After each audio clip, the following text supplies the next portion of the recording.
Welcome all, Raymond for Stream Gamers. Take two. I recorded this whole video that you're about to see now, and I forgot to turn my mic on. So there's that. Anyways, today we're going to do a video, as the title might suggest, talking about NDBs. What are they? How do they work? Why do I need them? Are they important? All of these wonderful things. So let's presume I have an aircraft that does not have a GPS. Because back in the day, not all aircraft had GPSs. In fact, there's still lots of them even today that still don't have GPS in them. But let's presume that we have an aircraft that does not have GPS.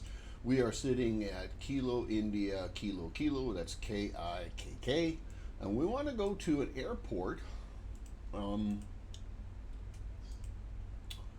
We want to get to KDTG, Kilo Delta Tango Delph. That's where we want to go. So I'm going to show you on a little nav map a little bit. Hopefully you're familiar with the little nav map, or Plan G. They're kind of one and the same. We are here. It's hard to see it, but my little yellow aircraft is down there. That's where we're at. We want to get to here. But we don't have, let's assume here for a minute, we don't have GPS. And we want to fly an NDB. Well, how do we do that? Well, the first thing that we want to do is we want to figure out what is the NDB radio that we want to go to, which is right there. So if I click on that, here it tells me that the radio frequency is 344. Okay, the radio region, it's in K5. It's part of the U.S. So there's K1, 2, 3, 4, 5, 6, 7, I believe, which is all a part of the U.S. And they type MH. I can't remember what that actually stands for, but somebody in the comment section can point that out to me. This is the Morse code. This is the actual pinpoint where the actual airport is if you were flying via the coordinates. So that's, and the range of this radio is 25 nautical miles. So if we go out here and we look at the airport that we're at, there's another NDB here, right here. That range is also 25 nautical miles. I suspect that that's not as accurate as it should be. And these little dots, this is the Morse code. We're going to hear that here in a moment. We're going to hear exactly how all this works in a moment. So let's put ourselves back out to some normal range that we can see both-ish. Oh, now that's all gone haywire. Let me get myself back in here. I apologize for going through this. Okay, so it's over there and over there. So we'll move that over here. Now let's talk about the radios themselves. Most aircraft will have a radio or an NDB radio. It will look similar to this, but not exactly, but similar to this. You're going to see it. It's called an ADF. Okay, so we want to go to the 344. Okay, and as we saw earlier, we had 272, which is the NDB that's just south of this airport that we're at. So what I'm going to do is I'm going to dial this into 272.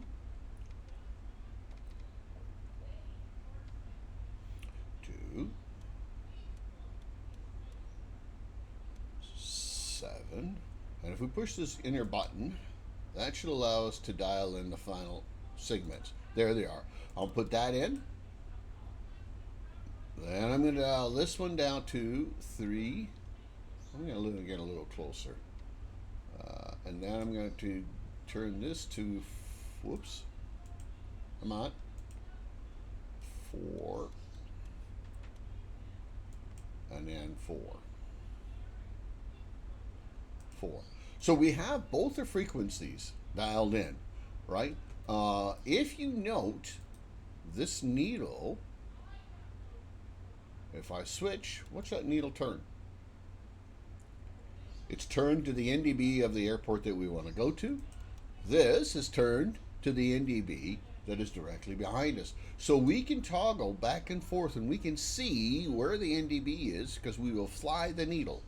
This is our aircraft, and we will fly the needle. We will take off, and we will turn that way until the needle is in line with the aircraft, and that means we're on path to the airport that we want to go to. If you wanted to, you could draw a line from here to here, because effectively that's the distance that's what we're going to fly. We're going to fly that heading of around 280, 290. We don't need this information because we have the NDB radio. I want to take a minute to talk about NDBs and where they are in terms of the world and all that kind of stuff. So back in the day, in the FSX days, which we are showing right here, FSX, there's a check mark. Back in the FSX days, we had a lot of NDBs. There was a tremendous amount of NDBs in, and 2020 and 2024 has taken a good deal of them out. So when we look at 2024, we can see that we have, it may be hard for you to see that, but that number right there of all of the NDBs that I'm searching is 3578. Okay, now if I put this onto 2020, I've put this app into 2020, and now I have 9,194 NDBs, including this NDB that is right here. If we go to the scenery for 2024, you will see that that NDB has left, because 2024 and 2020 have taken that NDB out. For whatever reason, they've done so. They've taken it out. Now, if you want all these NDBs to be put in, you can use SDK, and you can manually put in some 5,000 NDBs. However, I have found a very brilliant little add-on. Let me get myself to it. It's on the sim market. It's called NDB-World. And let me pull that over here. So it's called NDB-World. And this, well, why is that not working? What did I type wrong in there? I searched it earlier. NDB. There. So this is the app, and this app has put all those NDBs in. If you want to fly NDBs, or you miss the ability to being able to fly NDBs, they are all in there. 9,140, whatever it was, 5 of them. Okay, so that's enough of that little plug. I just think it's the developers done an amazing job of that, and yeah. Okay, so here we are. We are going to fly that radio, this frequency, to that radio, and it's really, at this point, it's really simple. All we need to do is we need to take off.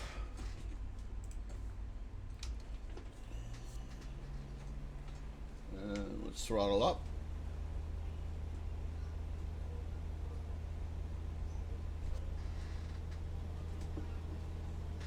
Gotta have some audio. You'll notice that once we get in the air, you're going to see that that needle is not really moving, and it's not really moving because we're not really changing our direction of flight in any way. Let me get rid of the yoke. So you see that needle is not moved. But watch what happens. As I said, we fly to the needle. We want to fly to that point. So we want to fly to the needle. Let me get my flaps up.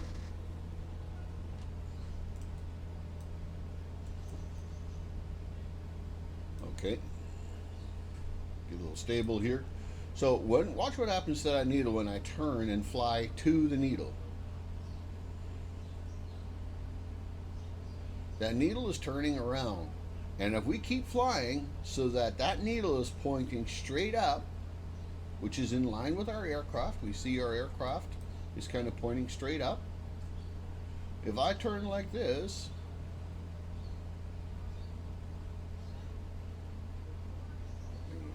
Let's turn it a bit more. That is pretty much putting us directly in line with the airport.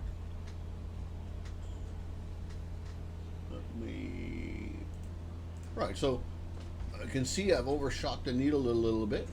So I'm gonna, that's what I wanted to do. It was in the midst of trimming this down just a little bit so we're not climbing quite so aggressively. So you can see as I turn the aircraft to point to the needle. Again, we fly the needle, or we fly to the needle, I should say. And for those that are, experienced NAVAID flyers like NDBs and DMEs and all these things, if I'm not explaining and using the correct terminology, I do apologize. Go ahead in the comment section. Go ahead and make us a comment down there and say, hey, you keep referring to it as this and it's not. It's actually that. I'm fine with that. It will give everybody, myself included, a bit more of an understanding of NDBs.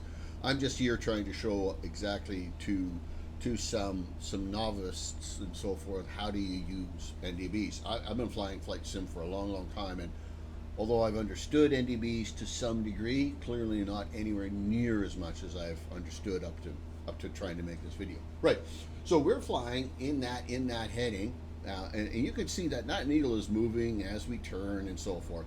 What I'm going to do is I'm going to pause the video here just a little bit. I'm going to get us to somewhere closer to the airport so we're not wasting a bunch of time with this. Okay, so I'm flying along here, and I'm purposely coming off a little off course of where we want to go. Our goal is to get to here. We are here, and our goal is to get to here, and we're not flying exactly like we should be, completely in line. And you can see that the needle is ever so slightly off, right? And that would be indicative of, if you're flying using this type of navigation, wind is kind of blowing you off direction a little bit. But because you have NDBs, let me get myself a little more pronounced offline. Because you have this NDB radio and the frequency, if we go up to here, let me show you this. If we turn on the ADF, I don't know if you can hear it. I hope you can.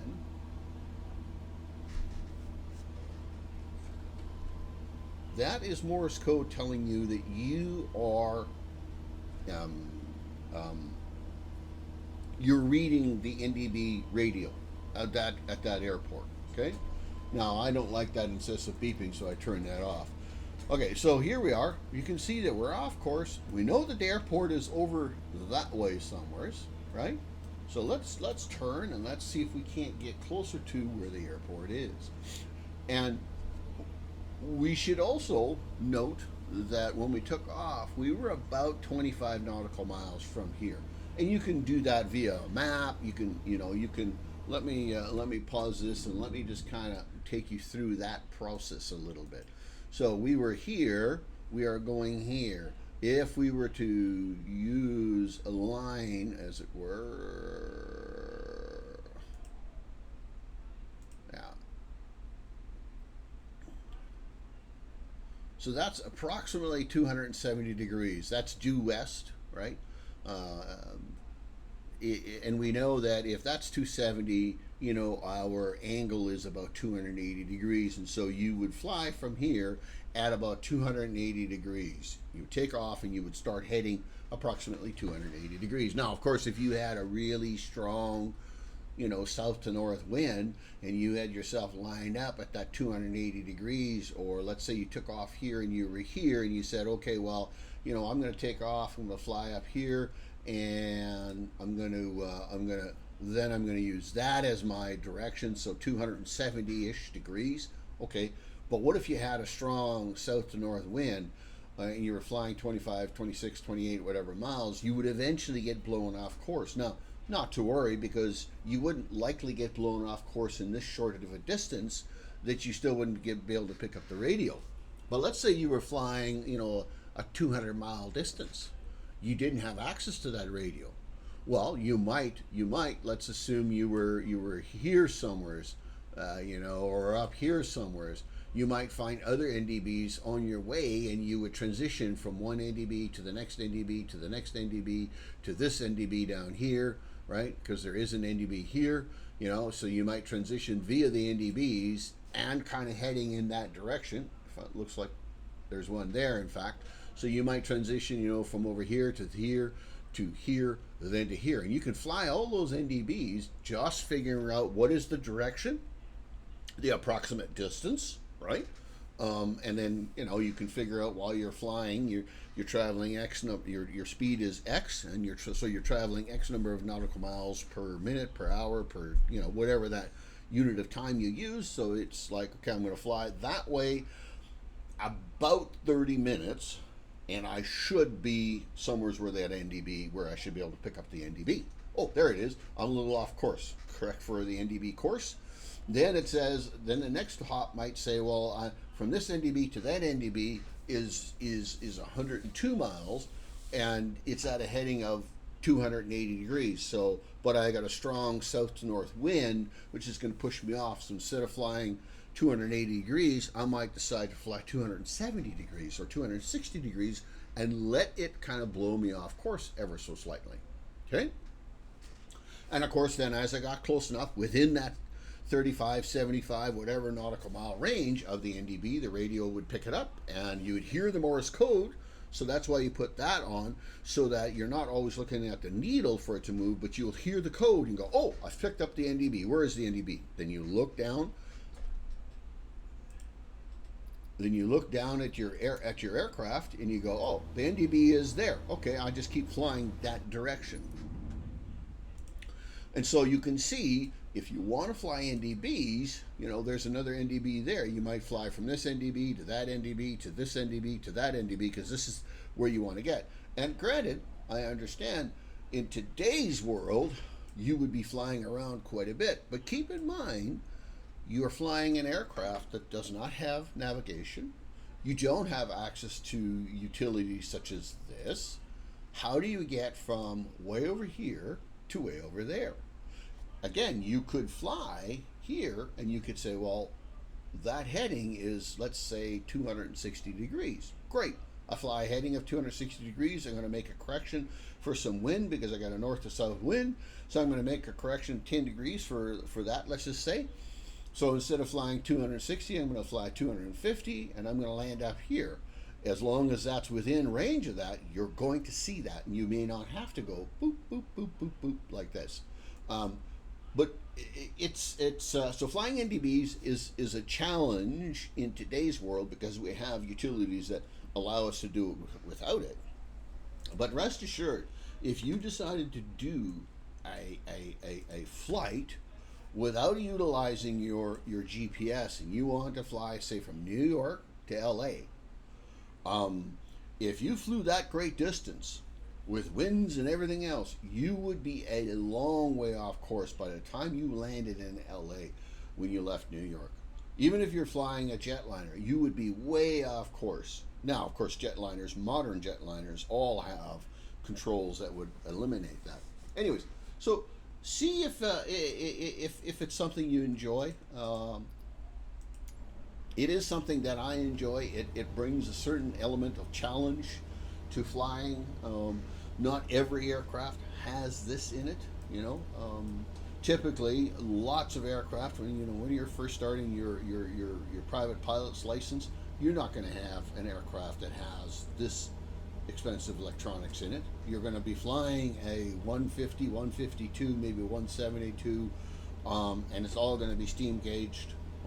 And your instructor is going to insist that you're able to fly not utilizing this stuff. Because what if this stuff breaks and or you do not have this? You have to be able to fly the plane and navigate without utilizing all of this fancy technology. Okay? Almost all aircraft have an NDB radio. Now, I'm not saying they all have, but almost all aircraft will have an NDB radio. It's not terribly expensive, this radio. This stuff is very expensive to put into the plane. Right, so here we are, we're just flying along, and we're still flying the needle, as it were. I've lost my little plane. I'm there. So I'm getting close to the airport. Now, I wouldn't know that I'm getting close to the airport, but for the fact that I know it's 25 miles and I know approximately how long, if I fly a straight level flight this way at around 100 knots, I know how long it should take me to fly that distance, and I would put a timer on right there. I would, no, sorry, this aircraft doesn't have a timer, but I could put a timer on to say, okay, let me know when I've reached, 15 minutes of flight, because after I've reached 15 minutes of flight, the airport should be somewhere in sight. And I know to look for the airport off in this direction right here. So I could effectively start looking out here somewheres for the runway. Now, I may not be able to see it, and that's okay, but I know that the airport is here somewheres. I know the airstrip is out here somewheres. I know it because I've flown my distance-ish, and I'm kind of in line, and so I know the airport is here somewheres. So I'm just going to kind of look around. I'm scanning around to see if I can see it, and there it is, right there. Right there's the airstrip. Right? Now, let's assume that you didn't see it. Okay? Notice that the needle is still, we're flying the needle, right? So let's assume you didn't see it. Well, watch what will happen to that needle as we cross over it. That needle will transition and it'll point to behind us. Again, we fly the needle, right? We're going to fly the needle in the airport. So it is, now we know that we've just passed the airport, and so we know it's directly behind us. So what do? Well, we'll do a Huey.